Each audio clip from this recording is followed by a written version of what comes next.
මරණයෙන් පස්සේ නැවතත් සුගතියට ඇවිල්ලා උපදින්නේ මගේ මේ නියමත තියෙන වැලි ප්‍රමාණයටත් වඩා අඩු පිරිසයි කියලා. කෙනෙක් මැරුණට පස්සේ ආය උපදින්නේ කොහෙද කියන කාරණාව තීරණය කරන්නේ සීලය විසින්. ඒක අපිට තීරණය කරන්න බෑ මං කොහෙද යන්නේ කියලා. ජීවත් වෙලා ඉන්න කාලේ තමන් රැකගත්ත සීලය තමයි මොහු ඊළඟට උපද්දවන්නේ කොහෙද කියලා තීරණය කරන්නේ. මව්පියන්ට වඩා හුඟක් පින් කරපු දරුවෙක්. එහෙම සඳහන් කළේ ජන්මදිනයේ සිහිපත් කරලා සම්බුද්ධ ශාසනය තුල කරන්න තියෙන උතුම්ම පින්කමක්. දුව වෙනුවෙන් සිද්ධ කරන්න ඒ මව්පිය දෙපළ තීරණය කළා. දරුවෝ ඉපදිච්ච දවසට මිනිස්සුන්ට පස්පව් කරන්න අවසර දෙනවට වඩා දරුවෝ විවාහ වෙන දවසට යාළු මිත්‍රයන්ට අපායට යන්න පාර හදනවට වඩා මේ වාගේ පින්කම් කොච්චර වටිනවද? වස්සාන ධර්ම දේශනා දිනපතා නවතම ධර්ම දේශනා ශ්‍රවණය කිරීමට වස්සාන ධර්ම දේශනා අපගේ YouTube නාලිකාව දැන්ම subscribe කරන්න. බෙල් අයිකනය ක්ලික් කරන්න. අරමුණ වන්නේ එම පින්වත් දෙපළගේ දයාබර දියණිය වන්නා වූ හෙන්රි මෙතායා දියණියගේ ජන්මදිනය අප්‍රේල් මාස 27 වන දිනට යෙදී තිබෙනවා. ඒ වෙනුවෙන් ඇයට නිදුක් නිරෝගී චිරජීවනය සහ දීර්ඝායුෂ වේවා. එවැගේම නිර්වාණ අවබෝධය ලබන තුරු සංසාරික භව ගමනේ සියලු කරදර දුරු වේවා යන කියන ප්‍රධාන ප්‍රාර්ථනාව ඇතිවයි අද දවසේදී ඔස්ට්‍රේලියාවේ මෙල්බර්න් නුවර වෙසෙන දුලින් දෙලවක මහත්මයා සහ නයෝමි නිශාන්ත යන පින්වත් දෙපළ ඒ පින්පර දායකත්වයෙන් ඒ පින්කම මෙලෙස සංවිධානය කළේ. මේ මොහොතේදී ඉතාමත් ගෞරවයෙන් ආරාධනා කර සිටිනවා ඔස්ට්‍රේලියාවේ මෙල්බර්න් නුවර වෙසෙන දුලින් දෙලවක මහත්මයාගේ දයාබර මෑණියන් වන තිලකාවතී අධිකාරී මෑණියන්ට සිරිත් පරිදි අපේ ගෞරවනීය දේශකයන්න් වහන්සේට ආරාධනා කරන හැටියට අපි සියලු දෙනා දොහොත් මුදුන් තබා සාදුනාද පවත්වමින්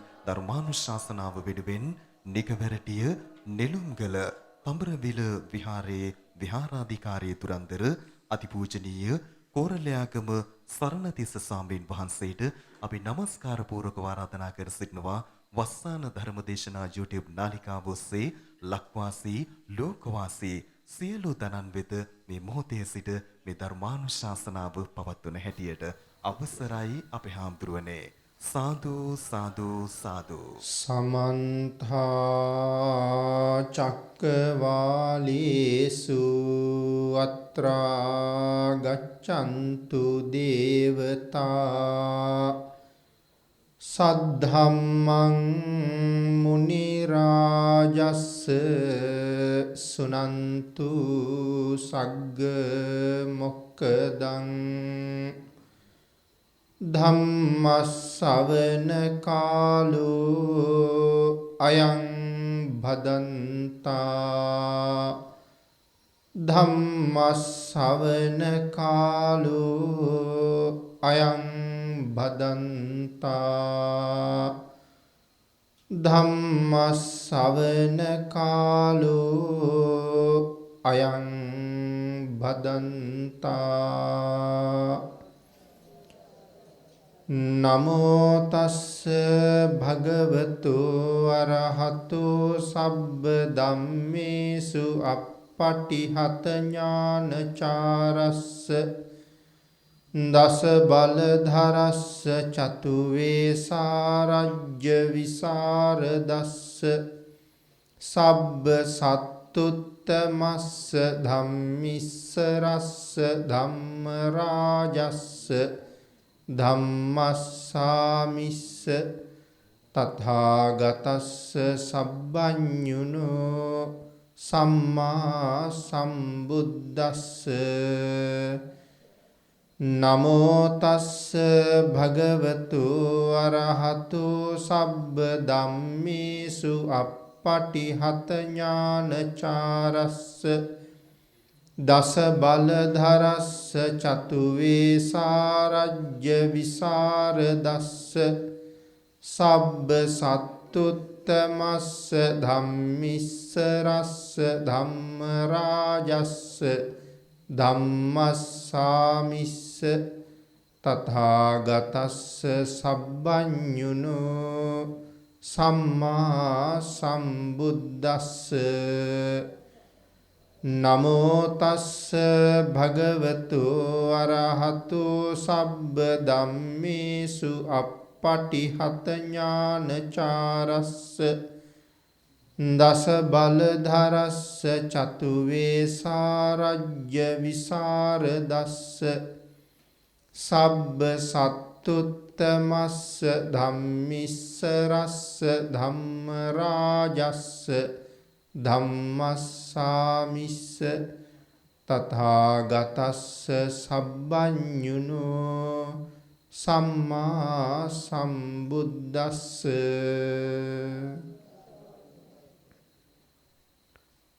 වැලිවේරිය දනව්කන්ද ආරණ්‍ය සේනාසනාධිපති සේනාසනයේ ප්‍රධාන අනුශාසක අති ගෞරවනීය අපේ ලොකු ස්වාමීන්ද්‍රයන් වහන්සේගෙන් අවසරයි මේ වෙලාවේ සේනාසන භූමියේ වැඩ වාසය කරන අති ගෞරවනීය මහා සංඝරත්නය සියලු දෙනා වහන්සේගෙන්ම අවසරයි සද්ධර්ම ශ්‍රාවක කාරුණික ගුණගරුක බෞද්ධ පින්නතුනි බොහෝම ශ්‍රද්ධාවෙන් යුක්තව සේනාසන භූමියට එකතු වෙලා මේ හැම කෙනෙක්ම සූදානම් වෙන්නේ තිලෝගුරු ශාන්තිනායක සම්මා සම්බුදුරජාණන් වහන්සේ විසින් ලෝක සත්වයන් පිළිබඳව අසීමිත දයාවෙන් කරුණාවෙන් මෛත්‍රියෙන් යුක්තව අවබෝධ කරගෙන දේශනා කොට වදාළ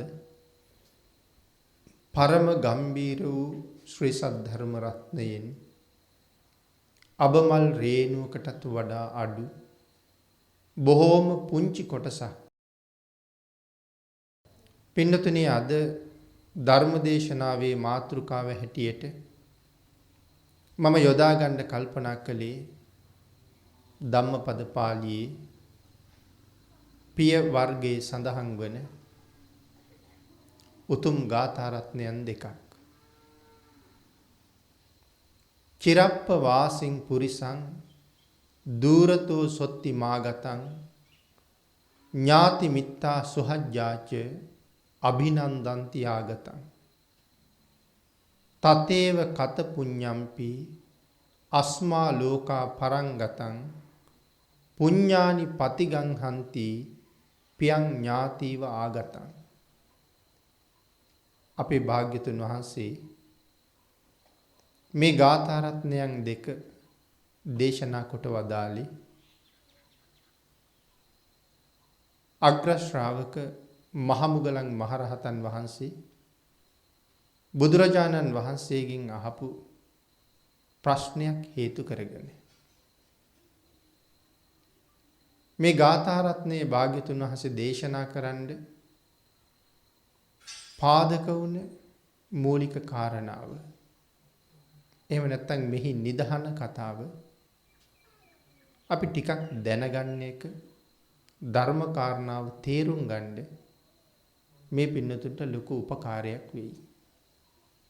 ඒ නිසා ඒ පිළිබඳව අපි ටිකක් කෙටියෙන් සිහිපත් කරලා ඉමු. පින්නතුනි භාග්‍යතුන් වහන්සේ වැඩ ඉන්න කාලේ බරණැස ඊටාම ශ්‍රද්ධාවන්ත පවුලක එක දරුවෙක් හිටියා නන්දිය කියලා. නන්දියගේ දෙමව්පියෝ හරි ශ්‍රද්ධාවන්ත අය. නන්දියත් මව්පියෝ වගේම ශ්‍රද්ධාවන්තයි. නන්දිය පිනට දහමට ලාබාල කාලේ ඉඳලම බොහොම ලැබී. ඒ කුඩා කාලේ ඉඳලම නන්දිය බොහොම පින්කම් කළා. තරුණ අවදියට එනකොට නන්දිය බොහෝ පින්කම් සම්පූර්ණ කරගත්තා. මේ කාලේ නන්දියගේ ගෙදර කිට්ටුවම හිටියා නන්දියගේ මාමා කෙනෙක්. නන්දියගේ මාමට හිටියා දුවක්. ඒ දුවගේ නම රේවතී. නන්දියගේ අම්මට ලොකු උවමනාවක් තිබුණා. රේවතී තමන්ගේ පුතාට විවාහ කරලා දෙන්න. හැබැයි රේවතී ශ්‍රද්ධාව තිබුණ තරුණියක් නෙමෙයි. අම්මා කීප වතාවක් පුතාට රේවතී ගැන යෝජනාව ගෙනාවත් නන්දිය ඒකට බොහොම අකමැත්ත ප්‍රකාශ කළා.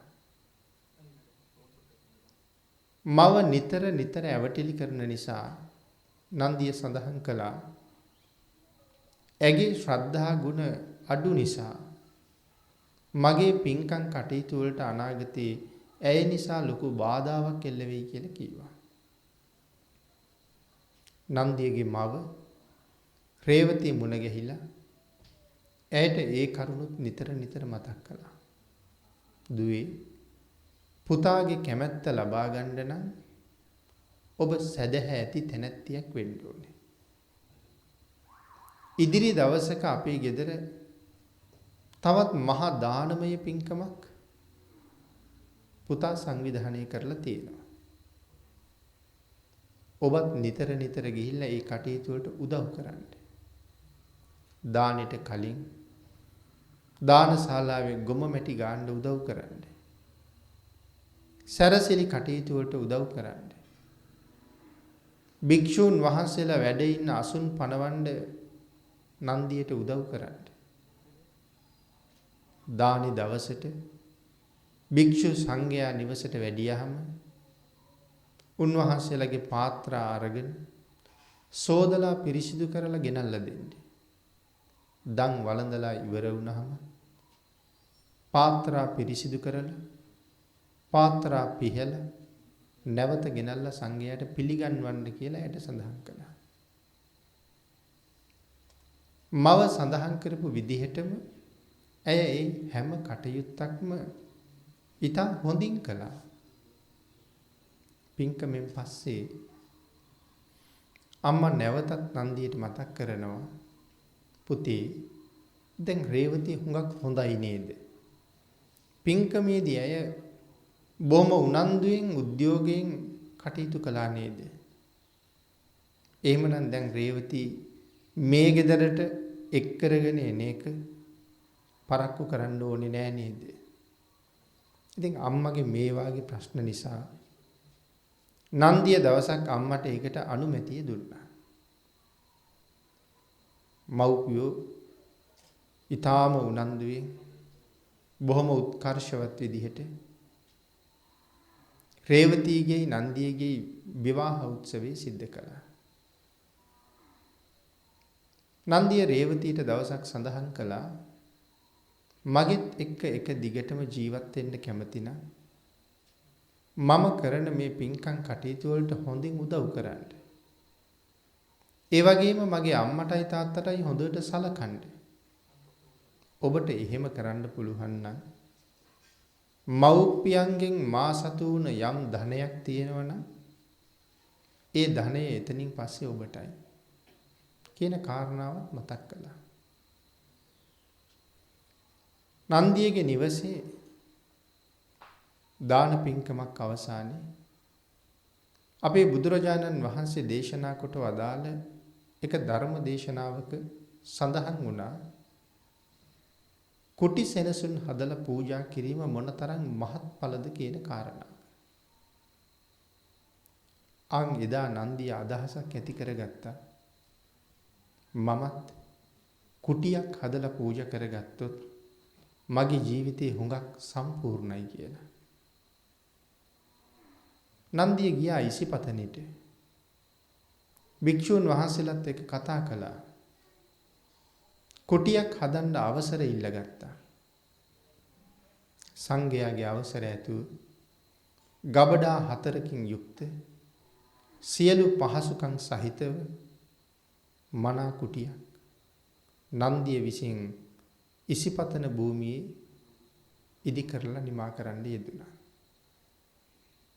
සුදුසු කාලේ භාග්‍යතුන් වහන්සේට ආරාධනා කරලා බුදුරජාණන් වහන්සේ වැඩම කරවගෙන අතපැන්වක් කරලා තමන් හදපු කුටිය සම්බුද්ධ ශාසනයට පූජා කළා. පින්නතුනි, එදා භාග්‍යතුන් වහන්සේට අතපැන් වඩනකොට දිව්‍ය ලෝකේ 12 යොදුනක් පළල 100ක් යොදුනක් උස ඝන රත්තරන් දිව්‍ය විමානයක් පහළ වුණා.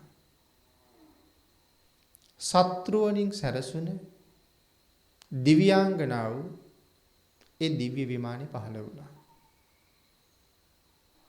අපේ මහමුගලන් මහරහතන් වහන්සේ නිතර දෙව්ලොව වඩින භික්ෂූන් වහන්සේලා අතර ඉතා ප්‍රසිද්ධයි.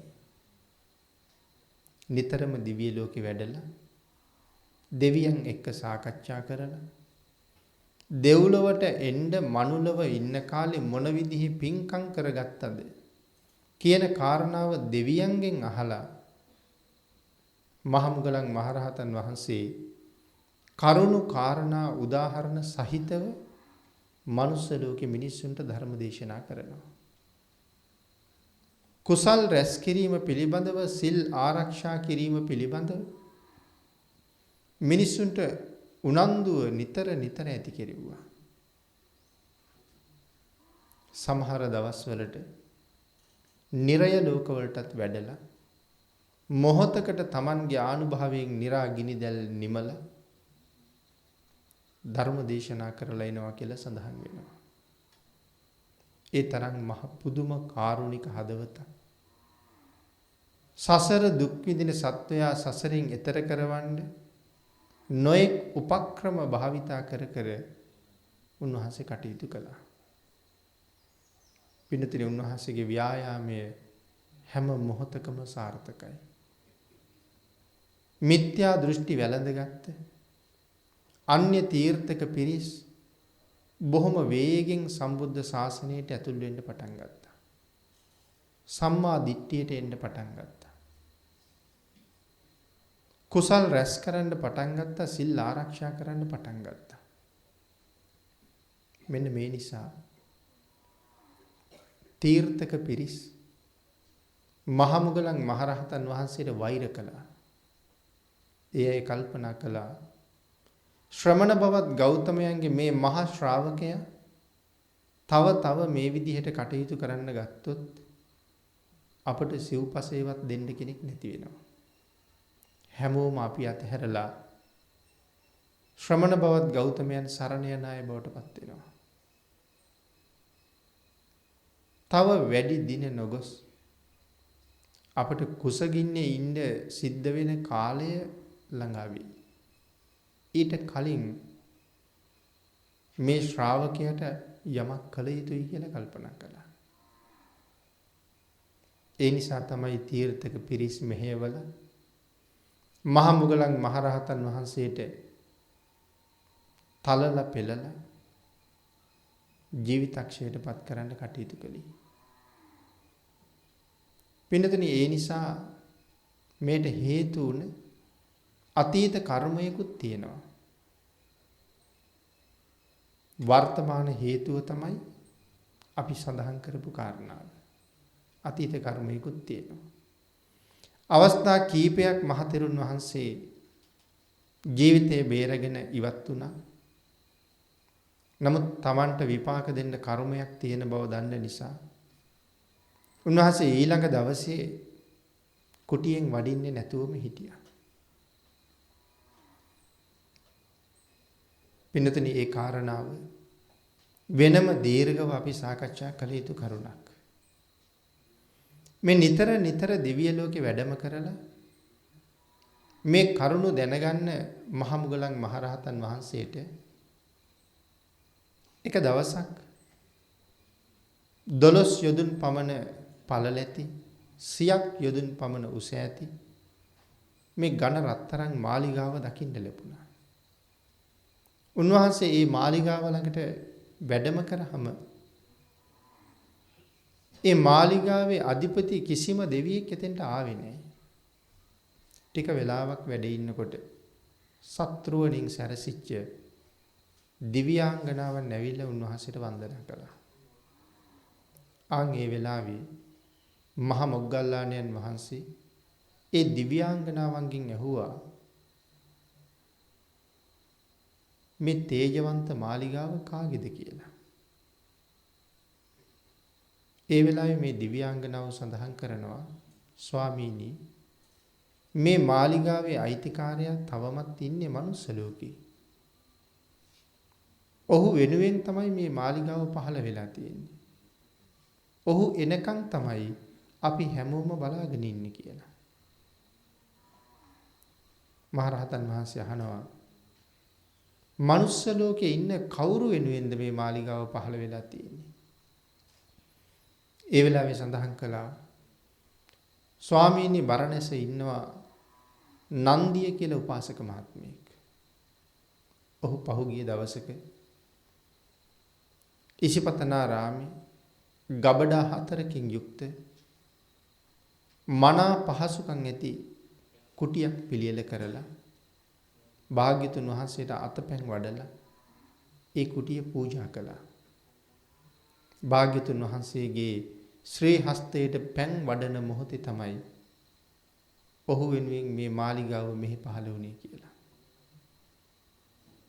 මහරහතන් වහන්සේ ඒ කාරණාව අහගෙන නැවත මනුස්ස ලෝකෙට වැඩම කරලා බුදුරජාණන් වහන්සේ මුණ ගැහිලා භාග්‍යතුන් වහන්සේත් එක්ක ටික වෙලාවක් කතා බහ කරලා මේ කාරණාව ඉදිරිපත් කළා. ස්වාමීනි භාග්‍යතුන් වහන්සේ මනුස්ස ලෝකේ ජීවත් වෙන කෙනෙක් වෙනුවෙන් දිව්‍ය ලෝකේ මාලිගා පහළ වෙන්න පුළුවන්ද කියලා. භාග්‍යතුන් වහන්සේ නැවත මහරහතන් වහන්සේගෙන් අහනවා මොග්ගල්ලාන මාලිගාව ළඟට ගිහිල්ලා කාගේද කියලා කරුණු දැනගෙන කරුණු තහවුරු කරගෙන මගේ ළඟට ඇවිල්ලා තවත් අහන්න මොකවත් තියෙනවද කියලා. මහරහතන් වහන්සේ සඳහන් කරනවා ස්වාමීනි භාග්‍යතුන් වහන්සේ එහෙමයි. මම මාලිගාව ළඟට ගියා. කාගේද කියලා දැනගත්තා. කරුණු තහවුරු කරගත්තා. ඒ තහවුරු කරගත්ත කරුණු මට දැන් තව තවත් තහවුරුයි කියන කාරණාව සඳහන් කරාම අර අපි මුලින් මාතෘකා කරගත්ත ගාථා රත්නයන් දෙක අපේ භාග්‍යතුන් වහන්සේ දේශනා කොට වදාලා. චිරප්ප වාසින් පුරිසං දූරතෝ සොත්තිමාගතං ඥාති මිත්තා සුහජ්ජාච අභිනන්දන්ති ආගතං. චිරප්ප වාසී කොහෙද පින්නතේ මේ චිරප්ප වාසී කියලා කියන්නේ? චිරප්ප වාසී කියලා කියන්නේ පිට රටට. තමන් ඉපදුන තමන්ගේ රටට කියන්නේ අපේ රට කියලා. නැත්නම් මගේ රට කියලා. මම උපන්න ජාත භූමිය හැර මේ ලෝකේ තියෙන අනික් හැම රටකටම අපි කියන්නේ පිට රට කියලා. මේ භූමියෙන් පිටත් වෙලා වෙන රටකට යනවනම් ඒත් අපි කියන්නේ පිට රට යනවා කියලා. එහෙනම් මෙතන චිරප්ප වාසී කියලා කියන්නේ පිට රට. චිරප්ප වාසින් පුරිසං දූරතෝ සොත්තිමාගතං. පිට රටක ජීවත් වෙන යම් පුරුෂයෙක් ඊටාම දුර ගෙවලා ආගතං නැවත තමන්ගේ රටට පැමිණෙනවා නම් චිරප්ප වාසින් පුරිසං දූරතෝ සොත්තිමාගතං ඥාති මිත්තා සුහජ්ජාච අභිනන්දන්ති ආගතං. ඒ කාරණාව දැනගත්තහම ඒ පුද්ගලයාගේ ඥාතීන්ට දෙන පුදුම සතුටක්.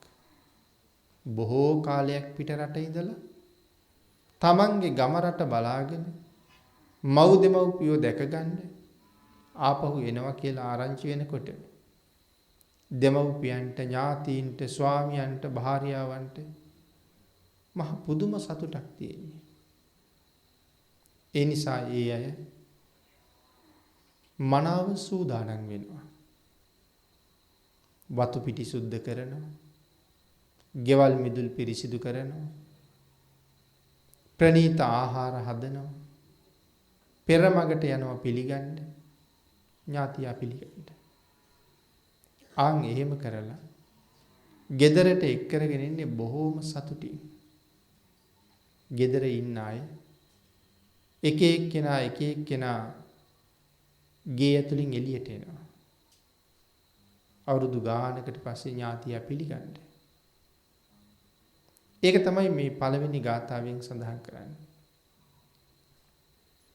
දෙවෙනි ගාථාවෙන් සඳහන් කළා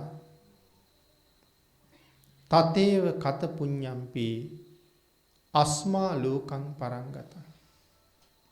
තතේව කත පුඤ්ඤම්පි. අන්න ඒ වාගේ තමයි මේ ලෝකේ ජීවත් වෙන කාලේ බොහෝම පින්කම් කරගත්තාම අස්මා ලෝකා පරංගතං. ඒ පින් කරපු අය මෙලව අත්හැරලා පරලොව යනකොට තමන් කරගත්ත පින් ඔවුන් පිළිගන්න පෙරට එනවා කියලා සඳහන් කරනවා. එදා දුර රටක ඉඳලා එනකොට නෑදෑයෝ පෙරට ආවා. පුඤ්ඤානි පතිගං හන්ති පියං ඥාති වාගතං. ප්‍රිය ඥාතීන් තමන්ගේ ඥාතියා පිළිගන්න පෙරමගට ආවා වගේ තමන් කරගත්ත කුසල කර්මය මෙලව අත්හැර පරලොව එනකොට ඔවුන් පිළිගන්න බලාගෙන ඉන්නවා. දිව්‍ය ලෝකවල මාලිගා පහළ වෙලා දිව්‍යාංගනාවන් පහළ වෙලා ඔවුන් විවිධ දිව්‍යමය සම්පත් සුවඳ මල් ආදී අරගෙන පෙරට යන්නේ මමයි මුලින් පිළිගන්නේ මමයි කිය පිළිගන්න පෙරට එනවා. ඒක තමයි දෙවෙනි ගාථාවේ තේරුම.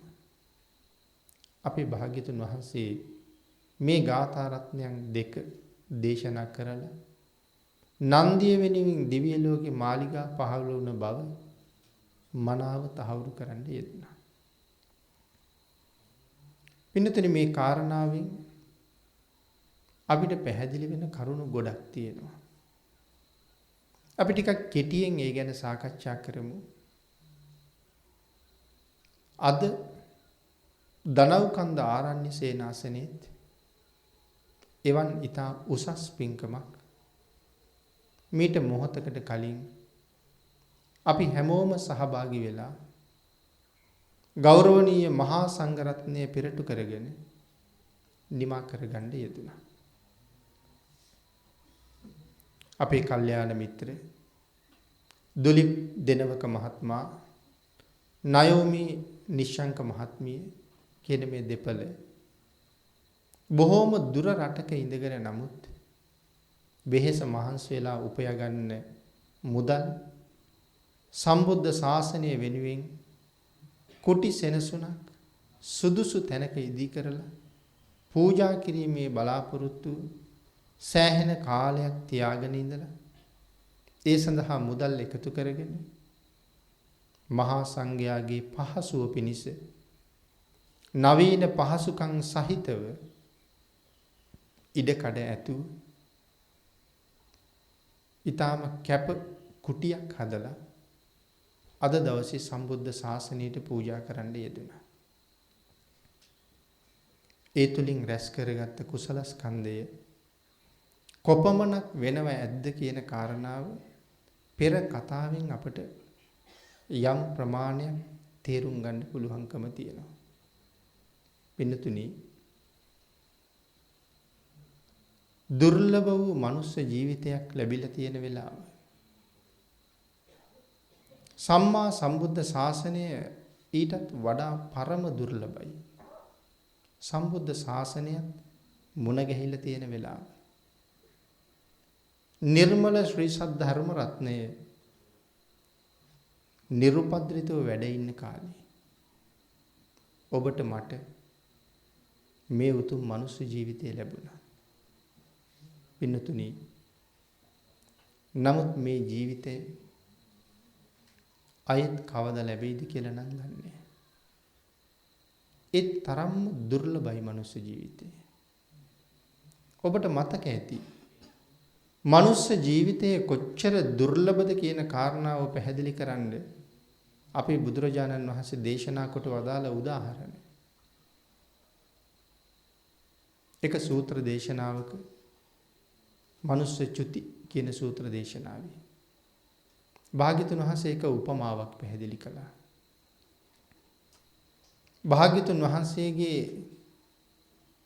නිය ධාතුවට මේ මහ පොළොවෙන් වැලි ටිකක් අරගෙන භික්ෂූන් වහන්සේලාට පෙන්නලා අහනවා මහණෙනි මගේ නිය පිට තියෙන වැලි ප්‍රමාණයද වැඩි නැත්නම් මහ පොළොවේ තියෙන වැලි ප්‍රමාණයද වැඩි? භික්ෂූන් වහන්සේලා සඳහන් කළා ස්වාමීනි භාග්‍යතුන් වහන්සේ මහ පෘථුවියේ තියෙන වැලි ප්‍රමාණය මෙතෙකයි සීමාවක් නැහැ. නිය ධාතුව මත තියෙන්නේ ඊ타ත්ම ස්වල්ප ප්‍රමාණයයි කියලා. භාග්‍යතුන් වහන්සේ දේශනා කරනවා මහණෙනි මේ ලෝකේ ජීවත් වෙන මිනිස්සු මරණයෙන් පස්සේ නැවතත් සුගතියට ඇවිල්ලා උපදින්නේ මගේ මේ නියමත තියෙන වැලි ප්‍රමාණයටත් වඩා අඩු පිරිසයි කියලා. කාරණාව නැවත නැවත හිතලා බලන්නකෝ. මේ ලෝකේ ජීවත් වෙන මිනිස්සු මැරුණට පස්සේ සුගතියට ඇවිල්ලා උපදින්නේ නියමත තියෙන වැලි ප්‍රමාණයටත් වඩා අඩු පිරිසයි. ඒ සුගතියට කියලා කිව්වේ මනුලොවට, දෙව්ලොවට, බඹලොවට මේ හැම තැනටම. එහෙමනම් වැඩි පිරිසක්ම කොහෙද උපදින්නේ? සතර අපායි. පින්නතුනි මනුස්ස චුති සූත්‍ර අට කතාවේ මේ කාරණාව පැහැදිලි කරන්නේ මීටත් වඩා බැරෑරුම් විදිහට. ඒ අට කතාවේ සඳහන් කරනවා නියමඩල මත වැලි තියාගෙන භාග්‍යතුන් වහන්සේ පෙන්නවා කියලා කීවට මේ මුළු නියමඩල උඩම වැලි තිබුණේ නැහැ කියලා. එහෙනම් කොච්චර ප්‍රමාණයක භාග්‍යතුන් වහන්සේ වැලි තියාගත්තද? පින්නතුනි අපේ මේ නියපොත්ත ඇඟිල්ලේ යම් තැනකින් මතුවෙලා මාංශයට ඇලිලා ඉදිරියට දික් වෙනවා. ටික ටික වැවිච්ච නියපොත්ත ඇඟිල්ල පහු කරලා ඉස්සරහට යනවා. ඇඟිල්ල පහු කරලා නියපොත්ත ඉස්සරහට යනකොට අපි නියපොත්ත කපලා දානවා. ඒ කපනකොට අර මාංශමය කොටස කැපෙනකොට වේදනාවක් තියෙන නිසා අපි නූලක දෙකක ඉඩක් තියලා තමයි නියපොත්ත කපන්නේ. නියපොත්ත ටික කපලා ඇඟිලි ටික දිගෑරලා බලහම අපිට අපූර්වට වෙනස පේනවා. මේ මාංශයත් එක්ක ඇලිලා තියෙන නියපොත්ත රෝස පාටයි වගේ. නමුත් ඇඟිල්ලෙන් ගිලිහුණ නියපොත්ත සුදු පාටයි. දැන් අපිට රෝස පාට කොටසයි කැපුවට පස්සේ සුදු පාට ඊටාම පොඩි ප්‍රමාණයෙන් අපිට පේනවා. දේශනා කරනවා ආන් අර පේන සුදු පාට ටිකේ විතරයි භාග්‍යතුන් වහන්සේ වැලි තියාගෙන හිටියේ කියලා. මුළු නිය මඩල මතම වැලි තිබුණේ නැහැ කියලා සඳහන් කරන්නේ. දැන් තේරෙනවද පින්නතුනි? කොයි තරම් දුර්ලභ ජීවිතයක්ද මේ හම්බෙලා තියෙන්නේ කියලා. ඒ වුණාට අපිට ඒ ජීවිතේ වටිනකම තේරෙන්නේ නැහැ. මේ තරම් දුර්ලභ වුණත් එක මොහොතින් මේ ජීවිතේ අපිට අහිමි වෙන්න පුළුවන්. මේ ධර්ම දේශනාව ඉවර වෙනකන් ජීවත් වෙනවා කියලා කිසි කෙනෙකුට ස්ථීර පොරොන්දුවක් දෙන්න පුළුවන් කමක් නැහැ. සමහර ලාට මේ ජීවිතය අහන අන්තිම දේශනාව වෙන්න පුළුවන්. මම සිදු කරන අන්තිම දේශනාව වෙන්නත් පුළුවන්. හෙට දවසක් අපිට තියනවාද කියන කාරණාව අපි දන්නේ නැහැ. ඒ තරම් අනිත්‍ය ජීවිතයක් අපිට තියලා තියෙනවා. ඒ තරම්ම දුර්ලභ ජීවිතයක් අපිට තියෙනවා. ඒ තරම්ම දුර්ලභ ජීවිතයක් ලැබුලා තියෙන වෙලාව බුද්ධාන්තරයක ලැබිච්ච එක සසර කරපු මහ විශාල පින්කමක ප්‍රතිඵලයක්. මනුස්ස ජීවිතයක් කියලා කියන්නේ පෙර කරපු පින් හුඟක් වියදම් කරලා ගත්ත ජීවිතයක්. පින්තුනි සාමාන්‍ය මනුස්ස ජීවිතයක් සඳහා වියදම් කරපු පින් වලට වඩා සම්මාදිට්ඨික ජීවිතයක් අරගන්න ඊට වඩා වියදම් කරන්න ඕනේ. ඔබ එහෙම කරපු කෙනෙක්. එහෙම කරපු පිරිසක්.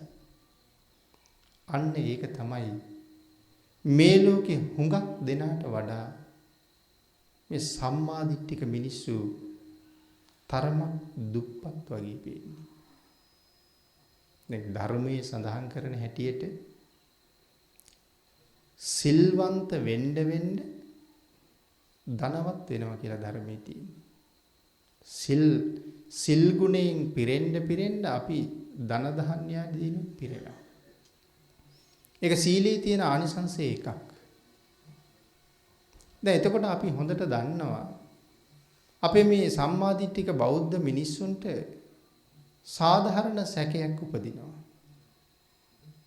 බටහිර රටවල් වල මැද පෙරදිග වාගේ රටවල් වල මහා ධන කුයරයෝ වෙලා ඉන්නෙත් සිල් රැකලාද කියලා.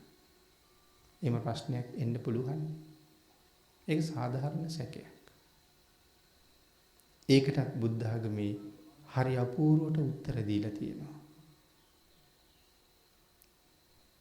ඒ මිනිස්සුත් මනුස්ස ජීවිත ලැබුවේ පෙර සංසාරේ බුද්ධ ශාසනයක් මුණ ගැහුණ නිසා. බුද්ධ ශාසනයක් පවතින කාලේ හොඳට සිල් ගුණ ආරක්ෂා කරපු නිසා. නිතර බණ අහන අය හැටියට දැන් හොඳ ආකාරවම දන්නවා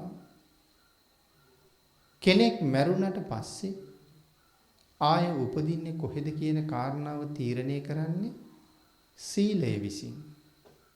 ඒක අපිට තීරණය කරන්න බෑ මං කොහෙද යන්නේ කියලා.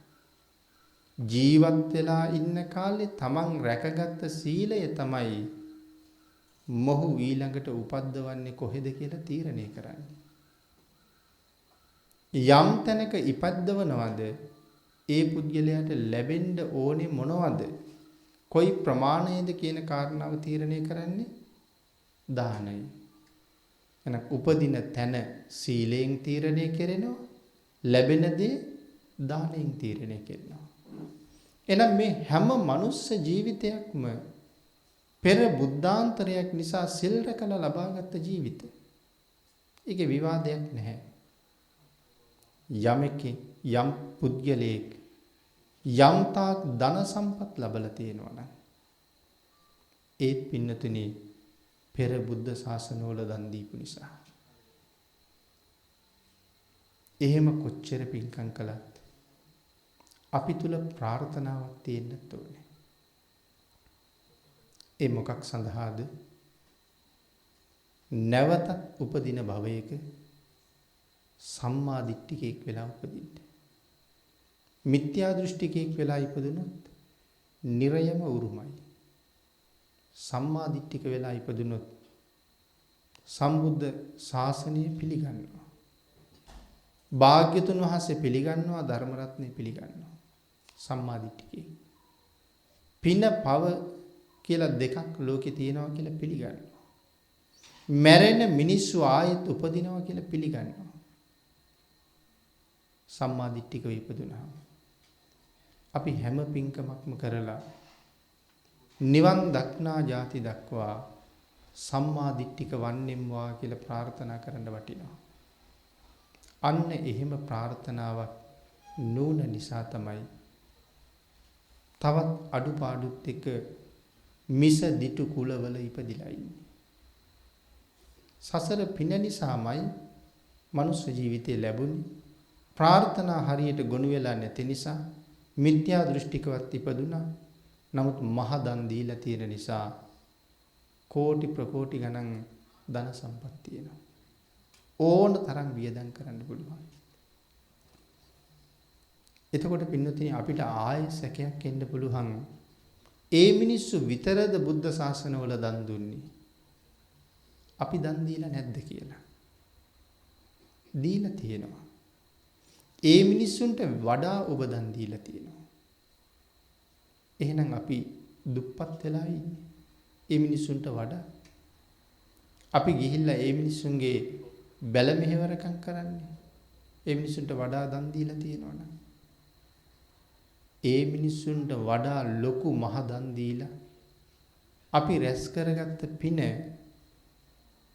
අපි වියදම් කරලා තියෙනවා පින්නතුනි ඒ මිනිස්සුන්ට වඩා. ඒ මොකක් සඳහාද වියදම් කරලා තියෙන්නේ? ඒගොල්ලෝ වියදම් නොකළ අපි වියදම් කරලා අරගත්ත ඒ මිනිස්සුන්ට නොලැබුණ අපි හොයාගත්ත වටිනා දේ මොකද්ද? අපි හොයාගත්ත වටිනා දේ තමයි මේ සම්මා දිට්ඨික මනුස්ස ජීවිතය. ඒ අයට මිත්‍යා දෘෂ්ටික ජීවිතයක් හොයාගත්තා. එවන් ජීවිතයකට පෙර කරපු පින් ඒ තරම්ම වියදම් වුණේ නැහැ. නමුත් සම්මා දිට්ඨික ජීවිතයක් සඳහා ඊට වඩා බොහෝසේ කුසල් වියදම් කරන්න ඕනේ. අන්න ඒ නිසා අපේ පින මේ ජීවිතයට වියදම් වුණ නිසා අපි සාමාන්‍ය විදිහට ජීවත් වෙනවා. මිසදිටු ජීවිතයක් ගත්ත අයට පෙරපින් හුඟක් ඉතුරු නිසා ඔවුන් මහ ධනවතුන් හිටියට වැජපෙනවා. පින්නතුනි මොනතරම් සැප වින්දත් වැඩිම වුණොත් කොච්චර කාලයක් මනුස්ස ලෝකයේ සැපේ විඳීද? වැඩිම වුණොත් අවුරුදු 100ක් සැප විඳී. එයින් පස්සේ අපි දන්නවා අනිවාර්යෙන් නිරේට බැහැ ගන්නවා කියලා. නමුත් අපි සම්මා දිට්ඨික ජීවිතයක් අරගෙන දුක් විඳත් මහ දුකක් නැති බව අපි අය හැමෝම දන්නවා. ඒත් වැඩිම වුණොත් අවුරුදු 100යි. හැබැයි ඒ කාලය තුල මේ වියදම් කරලා අරගත්ත වටිනා මනුස්ස ජීවිතේ පලනෙලා ගත්තොත් අවුරුදු කෝටි ප්‍රකෝටි ගණක් එතනින් පස්සේ නිමක් නැති තරම් සැපයි. හැබැයි ඒක තේරුම් අරගෙන මේ වියදම් කරලා ගත්ත වටිනා වස්තුවෙන් ප්‍රයෝජන ගන්න ඕනේ. නමුත් බොහෝ දෙනාට ඒ ගැන කල්පනාව මදි. බොහෝ දෙනා ඒ ගැන හිතනවා අඩුයි. අපි මෙහාට ආවේ මොකටද කියන කාරණාව දන්නේ නැහැ. එහෙම වෙනවා. මැරිලා ඉපදුනහම ආවේ කොහේ ඉඳලාද ආවේ මොකටද කියන එක අමතක වෙනවා. මැරිලා උපන්න නිසා. නමුත් සත්පුරුෂයෝ මුණ ගැහුනහම ධර්මයේ ශ්‍රවණය කරන්න ගත්තහම ඒක තේරුම් ගන්න Tamanටම පහසුයි. ඒ නිසා සත්පුරුෂයන්ගේ ඇසුර හැමදාම සැපයක්. ධර්ම ශ්‍රවණය කිරීම හැමදාම ලාභයක්. නන්දිය උපාසක තැන තමන්ගේ ජීවිතෙන් හැබෑම පලනෙලා ගත්තා. කොටි සෙනසුනක් හදලා පූජා කළේ අපේ දුලිප් මහත්මයා ඇතුළු එතුමාගේ ස්වාමි දියණිය. මේ ශාසනය තුල කරගත යුතු තවත් උතුම් මහ පිංකමක් හැටියට නිතර නොයෙක් පිංකම් හැකි හැම අවස්ථාවකම කරගන්න ඒ සත්පුරුෂයින් දෙපළ තමන්ගේ මව්පියොත් එකතු කරගෙන මෙවන් මහානීය පිංකමක් කරගත්තොත් ජීවිතේ ලබාපු හොඳ ජයග්‍රහණයක් හැටියට කල්පනා කරපු නිසා මෙවන් උතුම් පින්බිමක එවන් උදාර පින්කමක් කරගත්තේ තමන් ලබාපු මනුස්ස ජීවිතයේ වටිනාකම හොඳටම සත්පුරුෂෝ නිසා අවබෝධ කරගත්ත හින්දා. අපි පෞද්ගලික දන්නවා දුලිප් දෙනවක මහත්මයාටත් එතුමාගේ ස්වාමි දියණියටත් මේ ලෝකේ ඉතා උසස් සත්පුරුෂයන් ඇසුරු කරන්න ලැබිලා තියෙන බව. ඒ සත්පුරුෂ ආශ්‍රය නිසා තමයි මෙවන් උතුම් පින්කම් වලට සිත් පහළ වෙන්නේ. කුටි සෙනසුනක් පූජා කරන එක මොනතරම් ආනිසංසදායකද? ධර්මයේ සඳහන් කළා අන්නදෝ බලදෝ හෝති. ආහාර දුන්නහම මොනවද ලැබෙන්නේ? බලය ලැබෙනවා. ඊට අමතරව තවත් කාරණා 5ක් ලැබෙනවා. බලයත් එක්ක. ආයුෂය, වර්ණය, සැපය, බලය, ප්‍රඥාව. ආහාර දන් දුන්නාම තමයි ලැබෙන්නේ. ඉතින් ඒ නිසා තමයි සඳහන් කළේ දන් දෙන එක ඊටාම වටිනවා කියලා. නමුත් වර්තමානයේ සමහර අය දානය ප්‍රතික්ෂේප කරනවා. දන් දීදී ඉන්න එකේ තේරුමක් නැහැ කියලා කියනවා. මෝඩ මිනිස්සු තාමත් දන් දෙනවා විතරයි කියලා කියනවා. භාග්‍යතුන් වහන්සේට නොවැටහුණ තරම් වැටහෙන පිරිස් අද සමාජයේ ඉන්නවද කියලා හිතෙනවා. ඒ දානය උතුම් නෑ කියලා කියනවා. නමුත් භාග්‍යතුන් වහන්සේ දානය ඊටාම උසස් කොට දේශනා කළා. මහා කල්ප අසංඛ්‍ය 4.1 පාරමිතා සම්පූර්ණ කරලා ලෞතර බුද්ධත්වයේ ලබාගෙන අවබෝධ කරගත්ත ගැඹුරුම ධර්මය. මේ විශ්වයේ හැබෑ හරය ඉස්සරලාම දේශනා කළේ දෙවියන්ට. ඒ අභිධර්මයේ දෙව්ලොවට වැඩම කරලා අභිධර්ම දේශනාව කරන්න කලිනුත් අපේ භාග්‍යතුන් වහන්සේ දානයේ වටිනාකම දේශනා කරලා තමයි අභිධර්මයේ දේශනා කළේ. එහෙනම් අපිට දානයේ ප්‍රතික්ෂේප කරන්න බෑ පින්නතුනි කොහොමද? ඉන්දික සහ අංකුර කියන දිව්‍ය පුත්‍රයෝ දෙන්න මුල් කරගෙන දෙව්ලොවදී දෙවියන්ට දානය ගැන කරුණු දේශනා කළා. දානය මේ ලෝකේ තාම උසස්.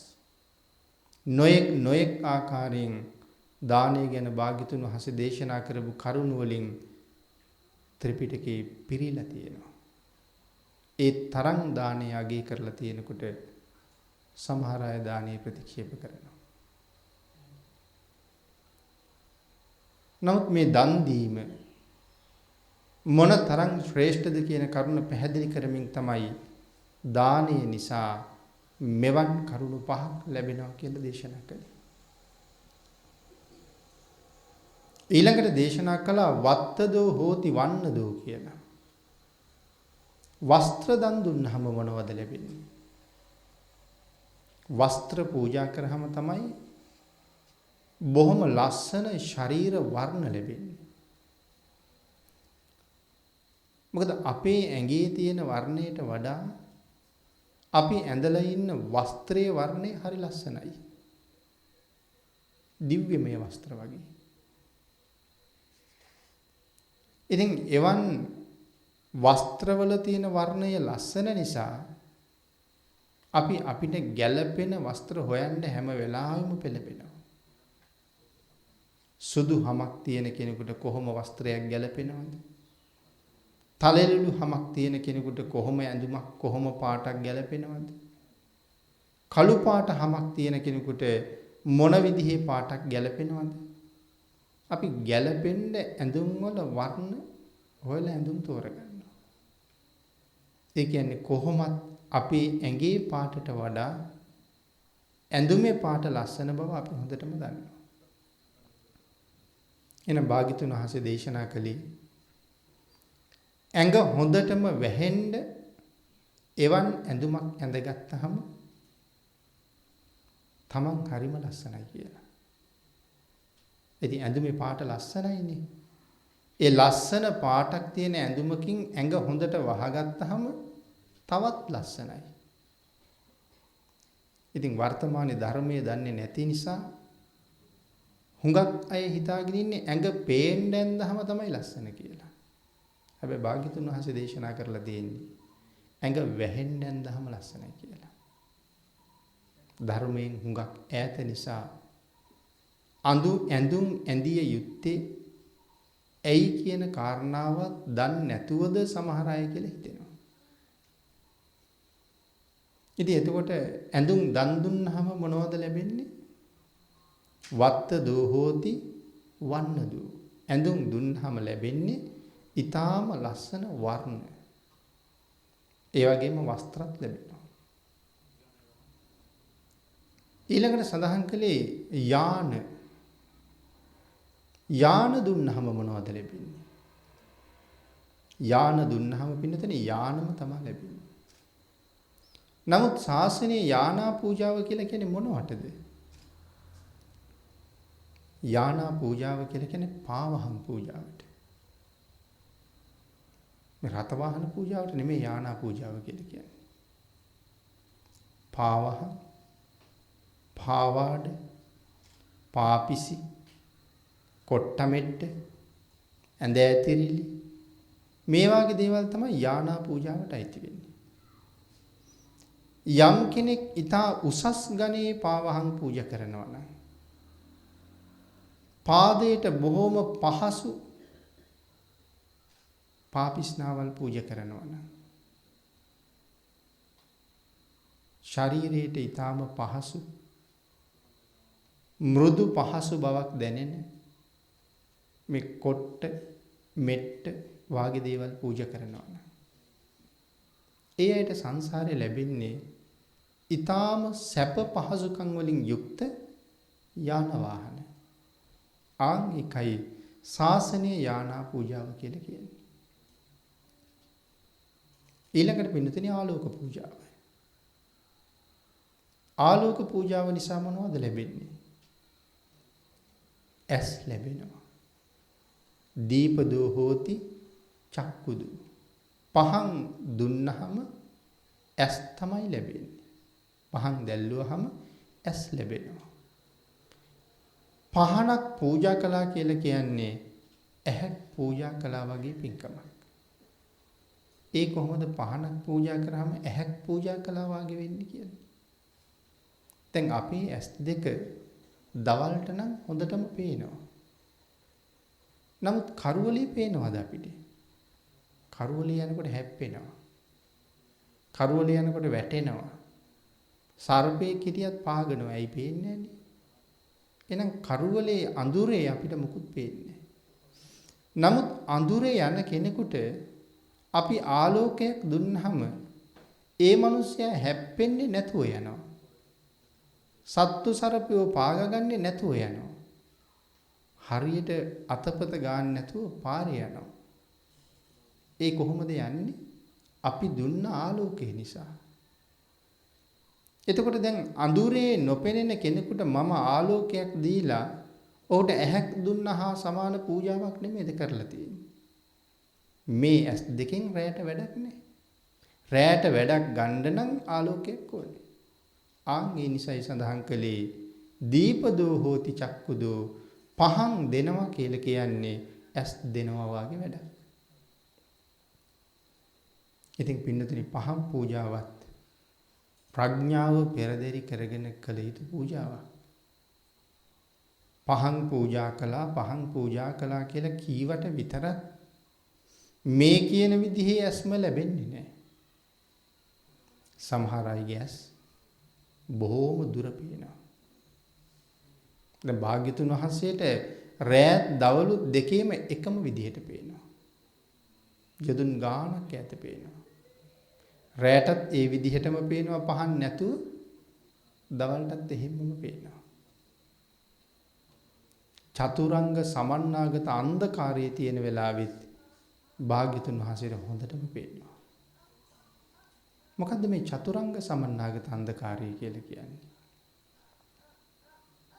මාසේ පොය දවසක්. සාමාන්‍යයෙන් අපි දන්න දවසේ කළුවර වැඩිම දවසනේ නැත්නම් මාසේ කළුවර වැඩිම දවස මාසේ පොය දවස. එහෙනම් මාසේ පොය දවසක්.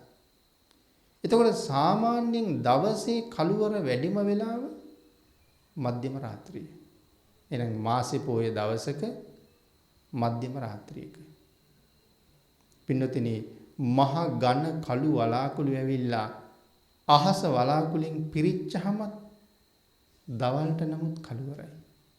අපි කියන්නේ අන්ධ බීරි වෙලා වගේ. දවලුත් කළුවරයි. එතකොට මාසේ පොය දවසක මධ්‍යම රාත්‍රියක අහස මහා ඝන කළු වලාකුළු වලින් වැහිලා තියෙන මොහොතක ඔබ සමහර වෙලාවට ගිහිල්ලා ඇති මහ ලොකු වනාන්තරවලට. ඒ වනාන්තර ඇතුලේ දවල්ටත් කළුවරයි. එහෙනම් චතුරංග සමන්නාගත අඳුර කොහොමද හැදෙන්නේ? මාසේ පොය දවසක මධ්‍යම රාත්‍රියේ අහස ඝන කළු වලාවෙන් බර වෙලා තියෙන මොහොතක ඝන කැලෑවක් මැද්දේ. ඝන කැලෑවක් මැද්දේ මේ කරුණු ටිකත් එක්ක ඉන්න කෙනෙකුට කොහොම අඳුරක් ඇද්ද? සඳහන් කරනවා අන්න ඒ කැලෑව මැද්දට කළු පාට කරත් එකට කළු පාට තල පුරවලා කළු තලමයි පුරවලා තියෙන්නේ. ඒ තල ගොඩේ තියෙනවා එක තල ඇටයක් අපි කියමු දෙකට කපලා තියෙනවා. එක තල ඇටයක් දෙකට කපලා එක කෑල්ලක් විසි කරලා අනිත් කෑල්ල මේ තල ගොඩේ කලවම් කරලා තියෙනවා. මෙන්න මේ චතුරංග සමන්නාගත අඳුර තියෙන වෙලාවක අර තල කරත්තේ ඇතුලේ තියෙන අර දෙකට කපාපු තල කෑල්ල තලයට කෑල්ල හොයලා දෙන්න කියලා වාග්යතුන් වහන්සේට කීවොත් එක් ඉල්ලීම කරන නිමේෂයේ හරියටම ශ්‍රී හස්ත ධාතුව අර තලයට කැබැල්ල තියෙන තැනට යොමු කරලා තලයට ගන්නවා කියලා කියනවා. එවන් අන්ධකාරයකත් වාග්යතුන් වහන්සේට ඉතාම හොඳට පේනවා. ඒ තරම් පෙනුමක් ලැබුවේ සංසාරේ කොයි තරම් ආලෝක පූජාවල් කරන්න ඇද්ද?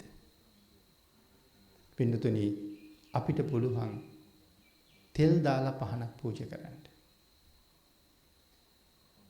නමුත් මෙහෙම හිතන්නකො මම කියන්නේ තෙල් පහන පූජා කරන්න එපා කියලා නෙමෙයි. අපි සාමාන්‍යයෙන් රාත්‍රියට ඉන්න අපේ කාමරයේ ඇතුලේ තෙල් පහනක් පත්තු කරලා තිබ්බොත් අපි හැම වැඩකටම පහසුද? තෙල් පහනේ එළිය පොතක් කියවන්න ගත්තොත් පහසු නෑ. ලියන්න ගත්තොත් පහසු නෑ. සාමාන්‍යයෙන් පහන තියලා නිදා ගන්න නම් පුළුවන්. කෑම කන්න වගේත් පුරුද්දට පුළුවන්. නමුත් අර වාගේ සියුම් වැඩ කරන්න බැරුව යනවා. අන්න ඒ නිසා හොඳ ආලෝක පූජාවක් හොඳට පෙනෙන පහනක ආලෝකයක් පූජා කරනවා නම් තමයි නිවැරදි පහන් පූජාවක් වෙන්නේ. ඉතින් අතීතයේත් විදුලිය තිබුණේ නැහැ. පහන් තමයි දැල්ලුවේ. නමුත් පින්නතනේ ඒ පහන් කියලා කිව්වට අපි අර දාන පුංචි තිරයක් දාලා දැල්ලපු පහන් නෙමෙයි. ඒවා මහා පන්දම් වගේ. පලාතක් එළියයි දැල්වහම. එහෙම පහන් අතීතේ පූජා කළේ. ඉතින් මේ පහන් පූජාව කරනවා කියලා කියහම අපිට හිතන්න හුඟ දේවල් තියෙනවා. භාග්‍යතුන් වහන්සේට පූජාවක් කරනකොට ඒක හරියටම කරගන්න ඕනේ. සාමාන්‍යයෙන් වර්තමානයේ භාග්‍යතුන් වහන්සේට පහන් පූජා කරනවා හුඟක් අඩුද කියලා හිතෙනවා. මොකද අපේ ගෙවල් වල තියෙනවා ඕන තරම් බුදු මැදුරු. හුඟක් ගෙවල් වල තියෙනවා. අපි වන්දනාව කරලා ඉවර වෙච්චාම තෙල් පහනත් නිමනවා. මීයෝ ආදී සත්තු ඒක ඇදගෙන යනවා කියලා. විදුලි පහනත් නිමනවා. නිවලා අපි දොරත් වහලා යනවා. මෙහෙම හිතන්නකෝ. ඔබේ ගෙදරට ඔබේ යාළුවෙක් ඇවිල්ලා ඉන්නවා. හිතවතෙක් ඇවිල්ලා. රාත්‍රියට නවාතැන් ගන්න ඔහුට ඔබ ගෙදර කාමරයක් පිළියෙල කරලා දෙනවා. දැන් ඔහු කාමරය ඇතුලේ ඉන්නවා. ඔහුත් එක්ක කතා කරන්න යනකොට ඔබ විදුලි පහන දැල්වගෙන යනවා.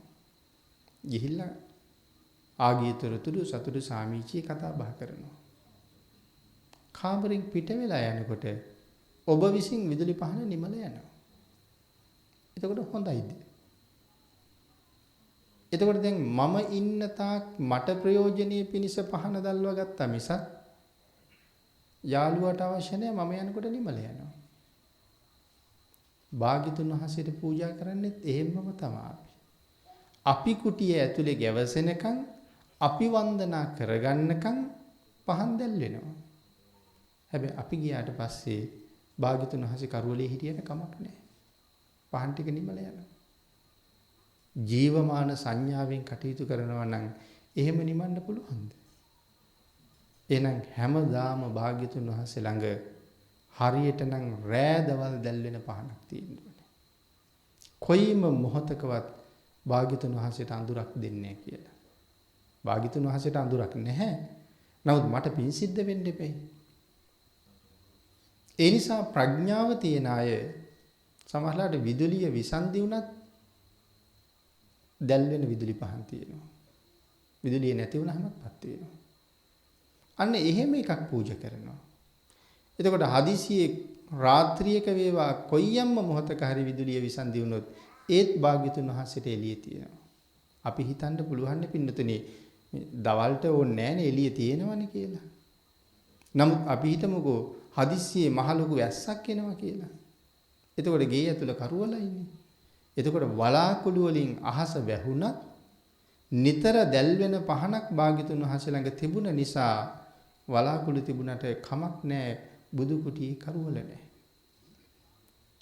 එහෙම හිතලා උසස් විදිහට පහන් පූජාවල් කරගන්න ඕනේ. සංසාරේ ලෙඩ නැති, ඊටාම හොඳට දුර පේන ඇස් හම්බෙන්නේ එහෙමයි. දැන් ජාතක කතාවල එහෙම සඳහන් කරනවා සමහර අයට හැම්බෙච්ච ඇස් දැන් සිවි රජුරවන්ට හම්බුන ඇස් දෙක. තමන්ගේ ඇස් දෙක දුන්නට පස්සේ ඒ ඇස් දෙකට කිසි බාධාවක් නැහැ. ගලක් තිබුණොත් ගලෙන් එහා පැත්ත පේනවා. ගොඩනැගිල්ලක් තිබුණොත් ගොඩනැගිල්ල එහා පැත්තේ වෙන්නේ මොනවද කියලා විනිවිද පේනවා. ගහක් තිබ්බහම ගහ හරහා පේනවා. ගහ ඇතුලේ අඩියක් ඇතුළට ගියහම මොනවද තියෙන්නේ කියලා බලන්න ඕන නම් ගහ ඇතුළ බලන්නත් පුළුවන්. ගහ හරහා එහා පැත්ත බලන්න පුළුවන් නම් එහා පැත්ත බලන්නත් ඒ ඇස් දෙකට පුළුවන්. ඉතින් ඔය වාගේ කරුණු අපේ බණ පොත්වල ඕන තරම් තියෙනවා. නමුත් ධර්මයේ හරියට දන්නේ නැති නිසා එහෙම කියහම අපිට සැක උපදිනවා. නෑ සංසාරේ මනාව පූජාවල් කරගෙන තියෙන නිසායි එහෙම දියුණු ඇස් ලැබිලා තියෙන්නේ. ඒ නිසා පහන් පූජාව ඊටාම උසස් පූජාවක්. එතකොට අපි ආහාර පූජාව කතා කළා. වස්ත්‍ර පූජාව කතා කළා. යාන පූජාව කතා කළා. දීප පූජාව කතා කළා. ඊළඟට පින්නතිනි දානය පිළිබඳව දේශනා කරනකොට සෝවාන් වහන්සේ නමකට දන් දෙනවට වඩා සකදාගාමින් වහන්සේ නමකට දන් දෙනකොට ආනිසංස වැඩි. සකදාගාමින් වහන්සේ නමකට දන් දෙනවට වඩා අනාගාමින් වහන්සේ නමකට දන් දෙනකොට ආනිසංස වැඩි. අනාගාමින් වහන්සේ නමකට දන් දෙනවට වඩා මහ රහතන් වහන්සේ නමකට දන් දෙනකොට ආනිසංස වැඩි. රහතන් වහන්සේ නමකට දන් දෙනවට වඩා පසේ බුදුරජාණන් වහන්සේ නමකට දන් දෙනකොට ආනිසංස වැඩි. පසේ බුදුරජාණන් වහන්සේලාට දන් දෙනවට වඩා භික්ෂු මහා සංඝරත්නයට දන් දෙනවටත් වඩා තිලෝගුරු සම්මා සම්බුදුරජාණන් වහන්සේට දන් දෙනකොට ආනිසංස වැඩි. බුදුරජාණන් වහන්සේට පෞද්ගලිකව දන් දෙනවට වඩා බුද්ධ ප්‍රමුඛ මහා සංඝරත්නයට දන් දෙනකොට තවත් ආනිසංස වැඩි. ඊළඟට තමයි සඳහන් කරලා තියෙන්නේ කුටි සෙනසුනක් හදලා පූජා කරනකොට ඒ ආනිසංසය තවත් වැඩි කියලා. ඇයි එහෙම සඳහන් කළේ?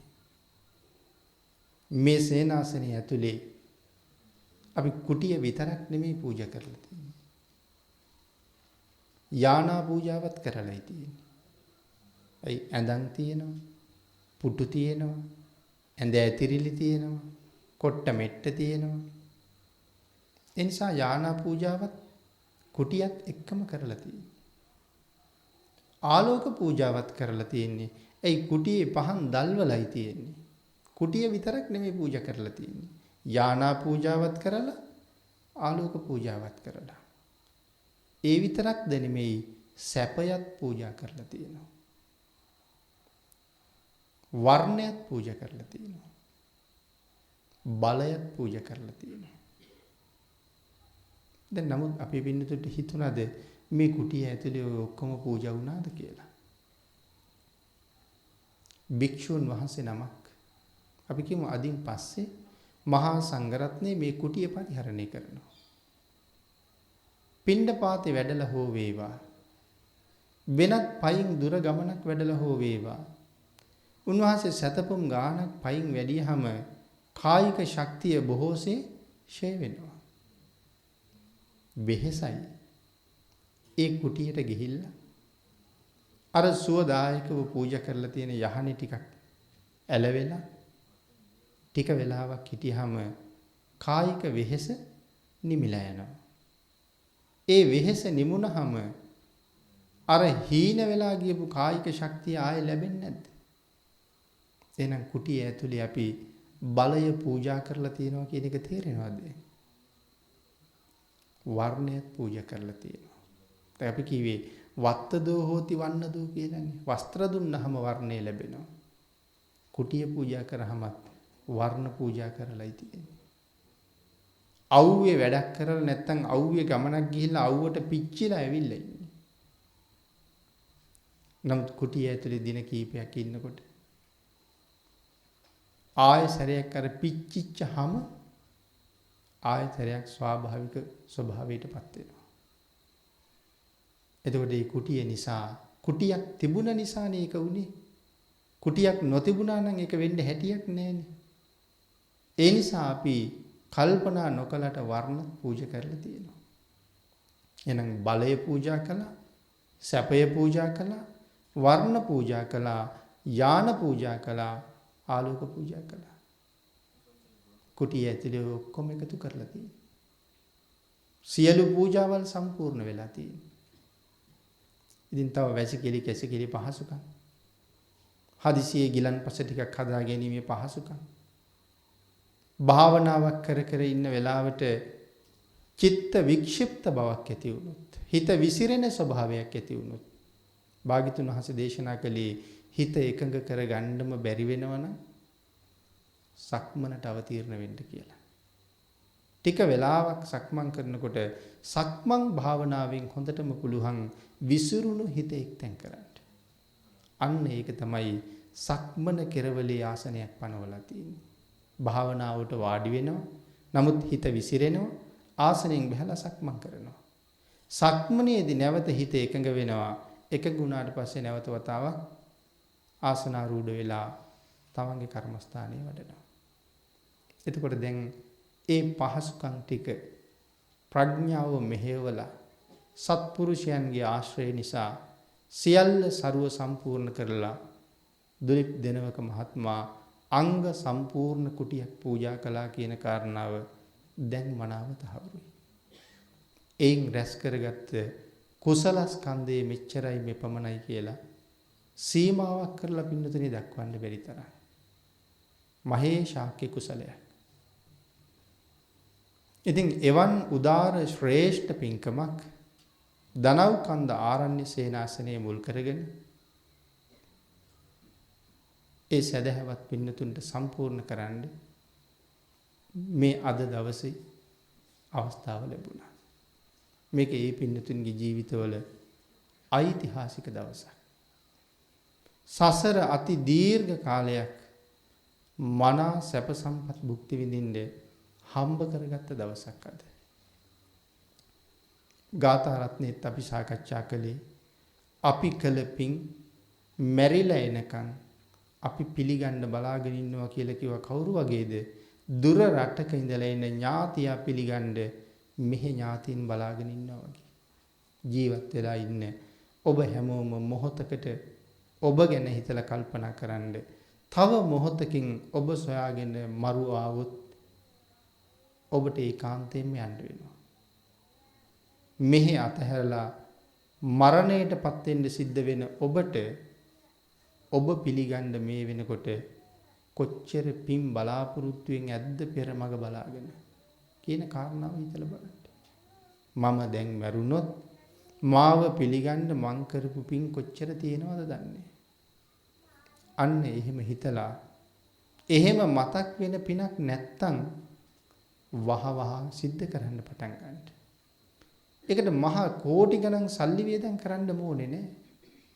යටත් පිරිසෙන් හරියට තෙරුවන් සරණ ගිහිල්ලා පන්සිල් ආරක්ෂා කරන්න පටන් ගන්න. පන්සිල් ගන්න කාටවත් සල්ලි ඕනේ නැද්ද? පන්සිල් රකින්න සල්ලි ඕනේ නෑ. ලංකාවේ ඉඳලා නෙමෙයි මෙහෙන් සතපුම් 10000 ගණන් තරම් ඈත රටකට ගිහිල්ලා හිටියත් පන්සිල් රකින්න පුළුවන්. පරම මිත්‍යා දෘෂ්ටික රටක ජීවත් වුණත් පන්සිල් රකින්න පුළුවන්. සල්ලි ඕනේ නෑ. සුළුපටු දකුසලයේ මේ ලෝකේ තියෙන මහා දාන පහ කියලා දේශනා කොට වදාළේ. පන්සිල් මේ ලෝකේ තියෙන මහා දාන පහ කියලා දේශනා කළේ ධර්ම දානයට පල්ලෙහින් තියෙන. එනිසා ඔබ ලැබුණ අවස්ථාවෙන් වහවහ පින් කරන්න. නැත්තම් හුඟක් වියදම් කරලා ගත්ත ජීවිතේ නිකම්ම නහත් වෙලා යනවා. හුඟක් වියදම් කරලා ගත්ත වාහනයක් නිකම්ම තියලා තිබ්බොත් වැඩක් නැතුවම දිරලා යනවා. ආන් ඒ වාගේ ඔබේ ජීවිතෙත් නිකම්ම දිරලා යන්න ඉස්සරලා හයිය තියෙන කාලේ හුඟක් වැඩ ගන්න. එවනම් අපි ධර්ම දේශනාව නිමා කරමු පින්නතුනි. දුලිප් දෙනවක මහත්මාත් නයෝමි නිශංක මහත්මියත් මේ කුටි සෙනසුනත් සක්මන් මළුවත් පූජා කරලා තමන්ගේ මව්පියන් පෙරටු කරගෙන ඇසුරු කරන සත්පුරුෂයන් පෙරටු කරගෙන එවන් මහ පිංකම් කළා වගේම ඒ සියලුම දානයන් අභිභවනය කළ උතුම්ම දානය ධර්ම දානයයි ඒ පිංකමත් සම්පූර්ණ කරගත්තා. මේ සියලුම පිංකම් සිද්ධ කළේ තමන්ගේ දයාබරණීය දියණියට ආශිර්වාද කරන්න. මව්පියන්ට වඩා හුඟක් පින් කරපු දරුවෙක්. එහෙම සඳහන් කළේ ජන්මදිනයේ සිහිපත් කරලා සම්බුද්ධ ශාසනය තුල කරන්න තියෙන උතුම්ම පින්කමක් දුව වෙනුවෙන් සිද්ධ කරන්න ඒ මව්පිය දෙපළ තීරණය කළා. දරුවෝ ඉපදිච්ච දවසට මිනිස්සුන්ට පස්පව් කරන්න අවසර දෙනවට වඩා දරුවෝ විවාහ වෙන දවසට යාළු මිත්‍රයන්ට අපායට යන්න පාර හදනවට වඩා මේ වාගේ පින්කම් කොච්චර වටිනවද? දහ දුක් විඳලා දරුවෙක් හදලා විවාහ කරන දවස වෙනකොට නෑදෑයන්ට යාළුවන්ට එන්න කියලා ඔක්කොටම සුරාවෙන් සංග්‍රහ කරනවා. පන්සිල් වල නම් මහසිල්පදේ කියලා සඳහන් කළේ සුරා පානය කරන්නෝ මහසිල්පදයේ උල්ලංඝනය කරන්නෝ ඒකාන්තයෙන් නිරේට පාර හදා ගන්නවා. එතකොට අපේ දරුවා බඳින දවසට අපේ යාළුවෝ නෑදෑයෝ ඔක්කොම නිරේට යා යුතුයි. අසත්පුරුෂයන්ගේ කල්පනාව එහෙම වෙන්න පුළුවන්. ඒ නිසායි එහෙම ක්‍රියාත්මක වෙනවා ඇත්තේ. නිරයෙන් නිදහස් වෙලා ආවට පස්සේ මේකේ ඊළඟ ඵලය කොහොමද තියෙන්නේ? මන්දගාමි, මන්ද බුද්ධික, උම්මත්තක. අපේ මංගල්‍යයට ඇවිල්ලා මතු අනාගතේ මන්දගාමී මිනිස්සු වුණාට කමක් නැහැ කියලා වගේ. මන්ද බුද්ධිකයෝ වුණාට කමක් නැහැ කියලා වගේ. උම්මත්තකයෝ වුණාට කමක් නැහැ. නමුත් මෙහෙ එන්න කියනවා වගේ.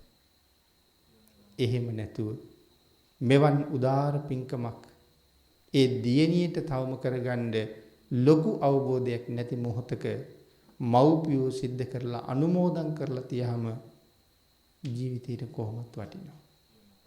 සත්පුරුෂ මව්පියෝ ළඟ ඉපදෙන්න සසර හුඟක් පින් තියෙන්න ඕනේ. පින්නතිනි දරුවෙක් කොච්චර පින් කරන්න වෙයිද? කවදාවත් රාරක්කු ටිකක් සිගරට් එකක් කටේ තියලා නැති තාත්තා කෙනෙකුගෙන් දුවේ කියලා අහගන්න. හිතලා බලන්න මොන තරම් පින් කරන්න ඕනේද කියලා. රාරක්කු බීපු නැති කටකින් පුතේ කියලා අහන්න කොච්චර පින් කරලා තියෙන්න වෙයිද ඒ දරුවෝ. එහෙනම් ඔබ හිතලා බලන්න අපි පින් කරලා මදි නේද කියලා.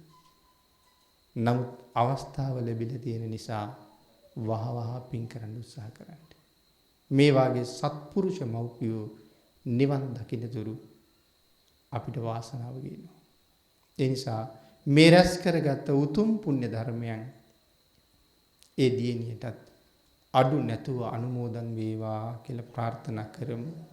අපි සියලු දෙනාටම මේ ලබාගත් ශ්‍රේෂ්ඨ මනුස්ස ජීවිතයට සාධාරණයක් කරලා සම්මා සම්බුද්ධ ශාසනය තුල සැනසෙන්න තුනුරුවන්ගේ අනන්ත ආශිර්වාදයෙන් ශක්තිය, ධෛර්යය, වාග්ය, වාසනාව උදා වේවා කියලා ප්‍රාර්ථනා කරමු. පින්නතුනි, අද මේ උතුම් පින්කම සිදු කරනු ලබන්නේ ඕස්ට්‍රේලියාවේ මෙල්බන් නුවර වෙසෙන දුලිප් දෙනවක මහත්මයා සහ නයෝමි නිශ්ශංක මහත්මිය දෙපළ.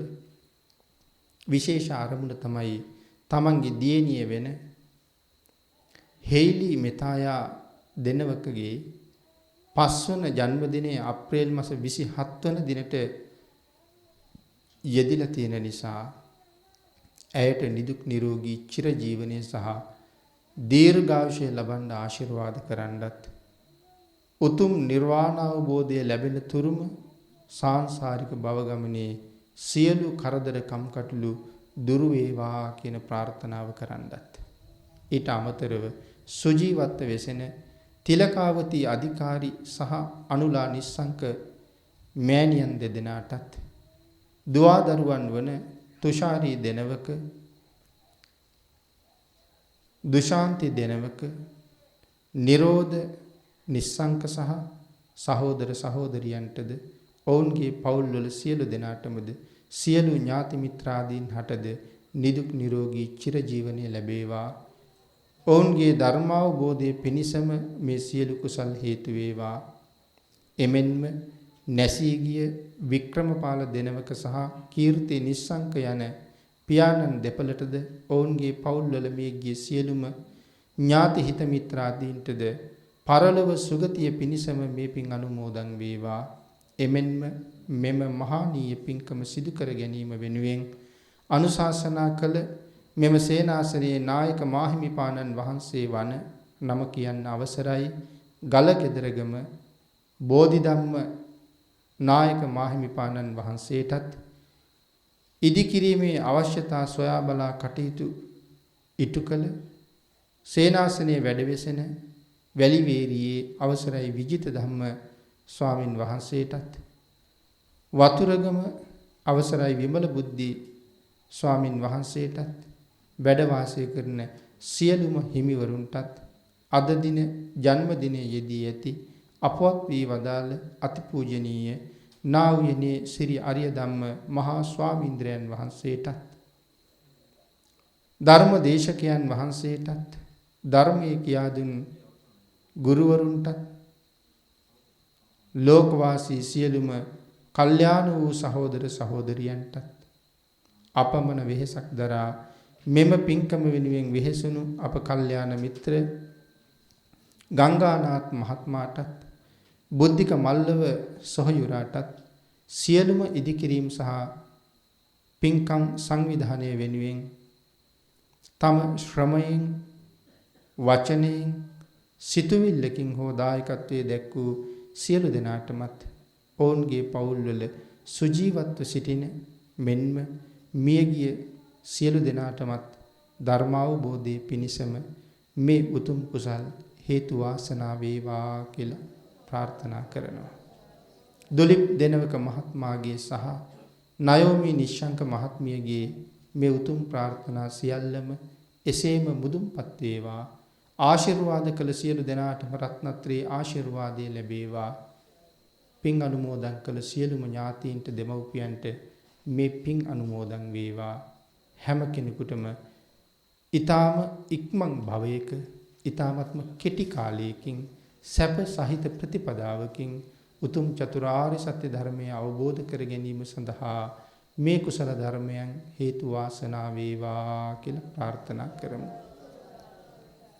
පින්නතුනි, මේ උතුම් පින්කම පිළිබඳව තොරතුරු මේ උතුම් ධර්ම දේශනාව ලක්වැසි ලෝවැසි සියලු දෙනාටම මේ මොහොතේම ශ්‍රවණය කරන්න අවස්ථාව ලබා දුන් වස්සාන ධර්ම දේශනා YouTube නාලිකාවේ කාර්ය මණ්ඩලයේ සියලු දෙනාටමත් මේ රැස් කරගත් සියලුම පුණ්‍ය ධර්මයන් අනුමෝදන් වේවා. උතුම් තුනුරුවන්ගේ අනන්ත ආශිර්වාදයෙන් නිදුක් නිරෝගී භාවයේ චිරජීවනය උදා වේවා. ලෝක සත්වයාගේ සුභ සිද්ධිය යහපත සඳහා මෙවන් උතුම් සත්කාරයන් තව තවත් ඉදිරියට කරගෙන යන්න ඒ සියලු දෙනාටම ශක්තිය, ධෛර්යය, වාග්ය, වාසනාව උදා වේවා කියලා ආශිර්වාද කරමු. මම කියවන වෙලාවේ ඔබ ළඟ ඇති පුණ්‍ය අනුමෝදනාව ඔබත් මගෙත් එක්කම කියලා අපි පින් අනුමෝදන් කරමු.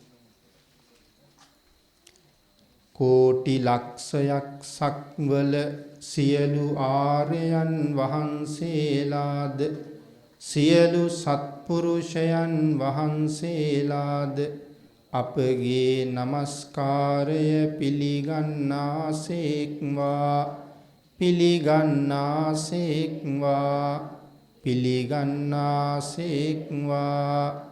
කෝටි ලක්ෂයක් සක්වල සියලු ආර්යයෝද සියලු සත්පුරුෂයෝද සහම්පති මහා බ්‍රහ්ම රාජයානෝද සනං කුමාර මහා බ්‍රහ්ම රාජයානෝද ඝටිකාර මහා බ්‍රහ්ම රාජයානෝද තිස්ස මහා බ්‍රහ්ම රාජයානෝද සුද්ධාවාස වාසී වූ සියලුම අරිහත් මහා බ්‍රහ්මයෝද සියලුම අනාගාමී මහා බ්‍රහ්මයෝද බ්‍රහ්ම ලෝක වාසී වූ සියලුම ආර්ය වූ බ්‍රහ්මයෝද සියලුම සත්පුරුෂ වූ බ්‍රහ්මයෝද සදිව්‍ය ලෝක වාසී සියලු ආර්යයන් වහන්සේලාද මහා මෛත්‍රී බෝසතාණන් වහන්සේද සියලුම මහ බෝසතාණන් වහන්සේලාද මහා මෛත්‍රී බෝසතාණන් වහන්සේ සමග පාරමී පුරන්නා වූ මෛත්‍රී බුදුරජාණන් වහන්සේගේ ශාසනයෙහි භික්ෂු භාවය, භික්ෂුණී භාවය, උපාසක භාවය සහ උපාසිකා භාවය ලබන්නා වූ පිරිසද අනාගත බුදුරජාණන් වහන්සේලාගේ ශාසනවල භික්ෂු භාවය, භික්ෂුණී භාවය, උපාසක භාවය සහ උපාසිකා භාවය ලබන්නට පාරමී පුරන්නා වූ පිරිසද සක්‍ර දේවේන්ද්‍රයාණන් වහන්සේ ඇතුළු තෙතිස් මහා දෙවි රජුන්ද උන්වහන්සේලාගේ පිරිසද ධෘතරාෂ්ට විරූඪ විරූපාක්ෂ වෛශ්‍රවණ නම් වූ සතරවරම් දෙවි රජවරුන්ද උන්වහන්සේලාගේ පිරිසද සූර්ය දිව්‍ය රාජයාණන් වහන්සේද උන්වහන්සේගේ පිරිසද චන්ද්‍ර දිව්‍ය රාජයාණන් වහන්සේද උන්වහන්සේගේ පිරිසද සීත වලාහක, උෂ්ණ වලාහක, වාත වලාහක, වැස්ස වලාහක දෙවි රජුන්ද උන්වහන්සේලාගේ පිරිසද ස්වර්ණමාලී මහා චෛත්‍ය රාජයාණන් වහන්සේද ජය ශ්‍රී මහා බෝධි රාජයාණන් වහන්සේද ඇතුළු සියලු සිද්ධාස්ථාන ආරක්ෂා කරන්නා වූ අප්‍රමාදී වූ ධෛර්ය සම්පන්න වූ දෙවියෝද අනෙකුත් විශේෂ ස්ථාන ආරක්ෂා කරන්නා වූ දෙවියෝද අපගේ নমස්කාරය පිළිගන්න අපගේ ආරක්ෂක දෙවියෝද අපගේ ඥාති මිත්‍රාදීන් ආරක්ෂා කරන්නා වූ දෙවියෝද අප විසින් රැස් කර ගන්නා ලද්දා වූ මේ සියලුම පින් අනුමෝදන් වෙත්වා අනුමෝදන් වෙත්වා අනුමෝදන් වෙත්වා ඔවුන් පතන්නා වූ බෝධියකින් සුවසේ නිවන් දකිත්වා එතෙක් නිදුක් නිරෝගී සුවපත් වූ සිත් ඇත්තෝ වෙත්වා කැමැති කැමැති තාක් දේ නිදුකින් ලබත්වා කැමැති කැමැති තාක් දේ නිදුකින් වඩත්වා කැමැති කැමැති තාක් දේ නිදුකින් දෙත්වා කලට වේලාවට ශාසනය ආරක්ෂා කරත්වා දේශනය ආරක්ෂා කරත්වා අප හැම ආරක්ෂා කරත්වා සුවපත් වෙත්වා සුවපත් වෙත්වා සුවපත් වෙත්වා අපගේ ඥාති මිත්‍රාදීන්ද අප විසින් රැස් කර ගන්නා ලද්දා වූ මේ සියලුම පින් අනුමෝදන් වෙත්වා අනුමෝදන් වෙත්වා අනුමෝදන් වෙත්වා ඔවුන් පතන්නා වූ බෝධියකින් සුවසේ නිවන් දකිත්වා එතෙක් නිදුක් නිරෝගී සුවපත් වූ සිත් ඇත්තෝ වෙත්වා කැමැති කැමැති තාක් දේ නිදුකින් ලබත්වා කැමැති කැමැති තාක් දේ නිදුකින් වඩත්වා කැමැති කැමැති තාක් දේ නිදුකින් දෙත්වා කලට වේලාවට ශාසනය ආරක්ෂා කරත්වා දේශනය ආරක්ෂා කරත්වා අප හැම ආරක්ෂා කරත්වා සුවපත් වෙත්වා සුවපත් වෙත්වා සුවපත් වෙත්වා